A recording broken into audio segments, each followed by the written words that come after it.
कुछ नेता सिर्फ कटाक्ष करने पे, जब भी अधिकार की बात करेंगे, शिक्षा की बात करेंगे, स्वास्थ्य की बात करेंगे, रिजर्वेशन की बात करेंगे, वो धर्म की चटनी चटाने के आ जाएंगे। लेकिन चिंता मत करो, उबाल आएगा, हर घर से क्रांति जगेगी और हम इन 1 साल के अंदर ऐसा करने वाले हैं कि रिजर्वेशन क्या है, आरक्षण क्या है, कैसे रिजर्वेशन प्रावधान हुआ, कितना मिल रहा है, कितना मिलना चाहिए, ये पर्चा बढ़ा के हर घर पे चिपकाएंगे बाहर। आज विधानसभा के तहत लग रहे कॉलेजों में, आज मेडिकल में प्लेसमेंट एजेंसी के तहत कंपाउंडर डॉक्टर लगना शुरू हो गए। डॉक्टर कंपाउंडर तो ठीक है, दिल्ली के अंदर आईएएस भी बिना एग्जाम के बन रहे हैं। आज रिजर्वेशन पॉलिसी खत्म कर रहे हैं। अगर आरक्षण देना चाहते तो लड़ाने का काम क्यों कर रहे हो? बंटवारा होना चाहिए क्षेत्रीय आधार पे, क्योंकि ये कैसे चाह रहे हैं, मीणा अलग हो जाए, भील अलग हो जाए, डामर अलग हो जाए, शहरी अलग हो जाए, गरासी अलग हो जाए।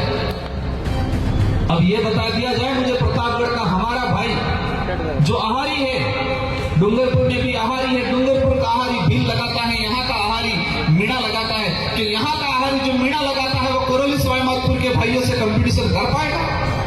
अज्ञानता वंश या षड्यंत्र के तहत या किसी भी तरीके से जो हमारे यहाँ भील समुदाय था इसका मीणा लिखा गया, इसका पहला संशोधन किया जाए। बांसवाड़ा में कार्यक्रम हुआ पहला, और सेकंड कार्यक्रम अपना प्रतापगढ़ जिला मुख्यालय पे, मैं मंच पे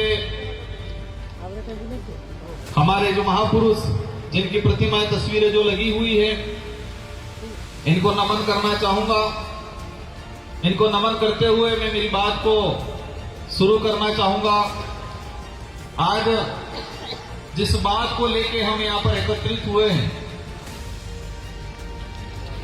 जिस समस्या को लेके हम यहां पर एकत्रित हुए हैं, अनुसूचित क्षेत्र आरक्षण मोर्चा,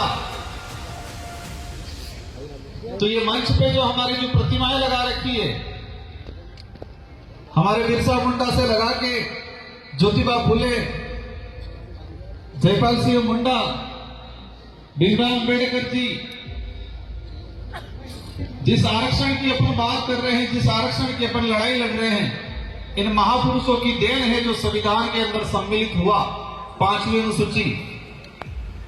और बड़े दुख के साथ कहना पड़ रहा है, सरकारें कोई भी रही हो, लेकिन आज तक अनुसूचित क्षेत्र का रिजर्वेशन पॉलिसी संविधान के अंदर क्या है, सरकार ने कब कब कैसे नियम बनाए, संविधान में क्या है प्रावधान और दिया कितना, इस पे आज तक बात नहीं हो पाई। बात इसलिए नहीं हो पाई है क्योंकि हमारा क्षेत्र भोला भाला रहा, हमारी यहाँ की जनता हर किसी की बात पे विश्वास करने वाली रही, शिक्षा की कमी रही, हमें संविधान का ज्ञान किसी ने नहीं दिया, जो 1950 में बना उसकी बात किसी ने नहीं की। लेकिन 5000 साल पहले, 10,000 साल पहले काल्पनिक क्या घटनाएं हुई, उसकी एक एक कड़ी हमारे समुदाय के लोगों को, बड़े बुजुर्गों को, हमारे रिटायर्ड कर्मचारियों को बताया गया। आप सबने अनुभव किया होगा कि हमारे पूर्वज या हमारे बाप दादा भी जो बड़े बुजुर्ग 60-70 साल की उम्र वाले हैं, स्कूल में नहीं गए होंगे, लेकिन ऐसी चीजें जानते हैं जो किसी कथावाचक के माध्यम से, किसी बैठक में सुना, जो 800 साल पुराना काल्पनिक घटना का एक एक कड़ी जानकारी में है, लेकिन संविधान के अंदर हमारा अधिकार किस अनुच्छेद में है उसकी बात किसी ने नहीं की, नहीं हमको बताया गया। ये विचारधारा आई, शुरुआत हुआ 5वीं अनुसूची के संवैधानिक अधिकार, लोगों ने भड़काया, ये 5वीं पास की बात कर रहे हैं। हमारे बड़े बुजुर्ग कहने लगे 5वीं पास, क्योंकि हमारे बड़े बुजुर्गों को 5वीं अनुसूची क्या है वो नहीं बताया किसी ने, नहीं पाठ्यक्रम में पढ़ाया जा रहा है। स्कूलों का जो पाठ्यक्रम है, उस पाठ्यक्रम में ट्राइबल के कितने राइट्स हैं, संवैधानिक अधिकार क्या हैं, वो नहीं पढ़ाया जा रहा है। कहीं पढ़ा भी दिया जाता है, 1 या 2 लाइन में सिमट दिया जाता है। आज बड़े दुख के साथ कहना पड़ रहा है कि हमारे साथ जितना जो अन्याय हुआ है, मैं कई बार कहता हूं कि पहले तलवारों से तीर कमानों से लड़ाइयां लड़ते थे, तलवारों से तीर कमानों से अत्याचार होता था, शोषण होता था। लेकिन आज कागज और कलम में अत्याचार हो रहा है हमारे साथ, कलम के माध्यम से कागजों में हो रहा है और वो हमें एहसास भी नहीं हो रहा है। जब सुप्रीम कोर्ट ने कहा कोटे में कोटा, केंद्र सरकार को कहा और केंद्र सरकार ने सभी राज्यों के छोड़ दिया कि राज्य अपने हिसाब से करें। अगर सच में हमारा इलाका वंचित है, उसको रिजर्वेशन देना चाहते तो टीएससी की बैठक बुलाते, सबसे पहले जितने ट्राइबल एमएलए हैं उन सारे एमएलए को बुला के पूछते क्या राय है सबकी। आज तक वर्तमान सरकार ने ट्राइबल एडवाइजरी काउंसिल की बैठक नहीं बुलाई। अब हमारे बड़े बुजुर्गों को ट्राइबल एडवाइजरी काउंसिल क्या है उसके बारे में भी नहीं पता है। वो पता इसलिए नहीं है कि आज तक इसके बारे में चर्चा नहीं हुई। माहौल बना दिया गया कि वो खा गया आरक्षण, वो खा गया, उसने ये किया वो किया। स्वाभाविक है जो जागरूक पहले हुआ, स्वाभाविक है जिसकी पहुंच राजधानियों के नजदीक थी, लाभ लिया। अगर आरक्षण देना चाहते तो लड़ाने का काम क्यों कर रहे हो? बंटवारा होना चाहिए क्षेत्रीय आधार पे, और क्षेत्रीय आधार पे इसलिए क्योंकि ये कैसे चाह रहे हैं मीणा अलग हो जाए, भील अलग हो जाए, डामर अलग हो जाए, सहरिया अलग हो जाए, गरासिया अलग हो जाए।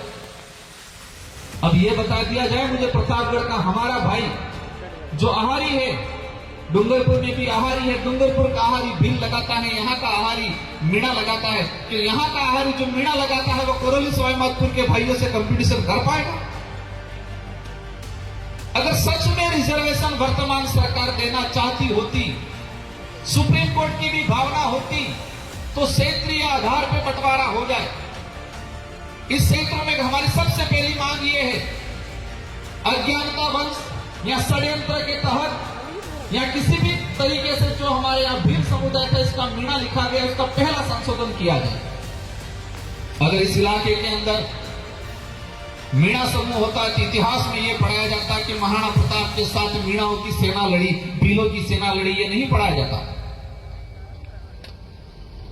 यहां भीलकोर बटालियन नहीं खुलती, यहां मीणाकोर बटालियन खुलती। हम इतिहास की परिपाटी पे जाए और कागजों में भी जाते तो 1960 से पहले जब देखा जाएगा सबका भील मिलेगा। तो मैं वही बात कहता था, पहले हथियारों से अत्याचार शोषण होता था, भेदभाव होता था, हमारे साथ अन्याय होता था, अब कागजों में हो रहा है। पहले हथियारों से होता था तो हमें नजर आता था, हमें एहसास होता था, अब कागजों में हो रहा है और कागजों में ऐसा हो रहा है हमको पता भी नहीं चल रहा है। 50 साल गुजरने आगे लेकिन अभी तक पता नहीं चल रहा। आज भी गुमराह करते हैं। हमारी लड़ाई किसी भी पार्टी या किसी से नेता से नहीं है, हमारी लड़ाई सच्चाई को लेके है, हमारी लड़ाई हमारे अधिकारों को लेके है। प्राइवेटीकरण, कुछ लोग कह रहे गुजरात मॉडल, हम आरक्षण की लड़ाई लड़ रहे हैं, दूसरी तरफ बैकडोर एंट्री। इस इलाके में पंचायत साइट लगा 2017 में, लगभग 10 से 15 हजार पंचायत साइट लगे। 4-5 साल बाद उन पंचायत साइट को सरकारी कर दिया गया, रिजर्वेशन पॉलिसी खत्म। आज विधानसभा के तहत लग रहे कॉलेजों में, आज मेडिकल में प्लेसमेंट एजेंसी के तहत कंपाउंडर डॉक्टर लगने शुरू हो गए।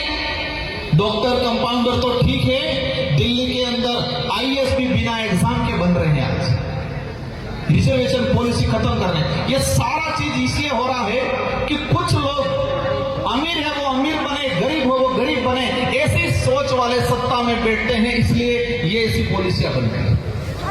बाध्यता काले को लड़ाई चली हमारी, 33% बाध्यता रख ली और उसी वजह से इस इलाके से हमारे बच्चे की क्वालिफाई नहीं हो पाए। कुछ कमियां हैं हम मानते हैं, उसमें हम लोग भी सुधारा करेंगे, लेकिन कम से कम अवसर तो मिलना चाहिए और अवसर देने की जिम्मेदारी सरकार की है। और हमारे वर्तमान में देखा गया है, मैं इस मंच से नहीं कहना चाह रहा था लेकिन बात निकल गई, इसलिए कुछ नेता सिर्फ कटाक्ष करने पे, जब भी अधिकार की बात करेंगे, शिक्षा की बात करेंगे, स्वास्थ्य की बात करेंगे, रिजर्वेशन की बात करेंगे, वो धर्म की चटनी चटाने के आ जाएंगे हर मुद्दे पे। जब भी इस इलाके का कोई भी नेता, आम जनता अधिकार की, स्वास्थ्य सुविधाओं की बात करेगा, रिजर्वेशन की बात करेगा, न्याय की बात करेगा, धर्म की चटनी चटाना आ जाती है। इनका एजेंडा है कि हम कमजोर रहे, परजीवी बने रहे। ये नहीं चाहते हैं कि गरीब आत्मनिर्भर बने, क्योंकि गरीब आत्मनिर्भर बन गया तो उनकी राजनीतिक रोटियां सेकना बंद हो जाएगा, क्योंकि फिर आत्मनिर्भर बन गया तो सही गलत का फैसला करना लगेगा, सवाल जवाब करेगा। इसलिए सारे साथियों की जिम्मेदारी है कि ये लड़ाई मेरे अकेले की, इस मंच पे विराजमान ये जो जनप्रतिनिधि हैं, जो विधायक जी, इनके अकेले की नहीं है, हम सब की लड़ाई है। और उस लड़ाई को संवैधानिक तरीके से लड़ना है। कुछ लोग सोचते होंगे कि संगठन चल रहा है, रैलियां निकाल रहे हैं, क्या होगा, लेकिन चिंता मत करो, उबाल आएगा, हर घर से क्रांति जगेगी। और हम इन 60 साल के अंदर ऐसा करने वाले हैं कि रिजर्वेशन क्या है, आरक्षण क्या है, कैसे रिजर्वेशन प्रावधान हुआ, कितना मिल रहा है, कितना मिलना चाहिए, ये पर्चा बढ़ा के हर घर पे चिपकाएंगे बाहर, हर घर के बाहर।